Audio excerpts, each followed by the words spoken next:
మన జగన్మోహన్ రెడ్డి గారి ప్రభుత్వం అయితే మటుకి ఏమీ లేదన్న. ఊరికే నీకు 12 నెలలకి నీకు డబ్బులు వేస్తాను ఇంట్లో కూర్చొని అంటే ఎక్కడ వస్తుంది? అభివృద్ధి జరగాలంటే డెవలప్మెంట్ జరగాలి, ప్రొడక్టివిటీ పెరగాలి, ఉత్పాదకత పెరగాలి, ఉపాధి పెరగాలి, జాబ్ రావాలి. చదువుకున్న వాళ్ళు బలమంది. ఫీజు రిమర్స్మెంట్ వేయలేదు, రోడ్స్ బాగాలేదు, కనీసం డెవలప్మెంట్ లేదు. మా బ్రదర్స్ ఇద్దరు చదువుకుని ఇంట్లో బీటెక్స్ చేసి 80% ఇంట్లో కూర్చొని ఉన్నారు.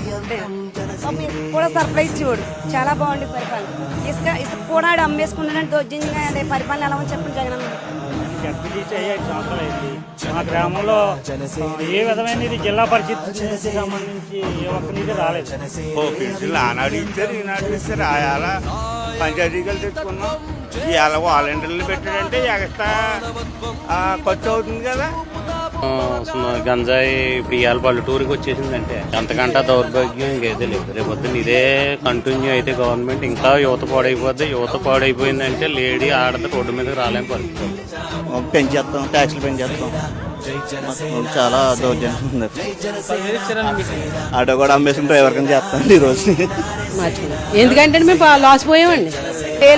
1500 ఇంటి బిల్లు ఒక గది ఒకసారికి ఇదా ఎవరిదో అడిగినా అమ్మఒడి ఇచ్చాడు మా అమ్మాయికి. అమ్మఒడి ఎలా తీసేస్తాను? బాబు జేబులో తీసేస్తున్నాడు.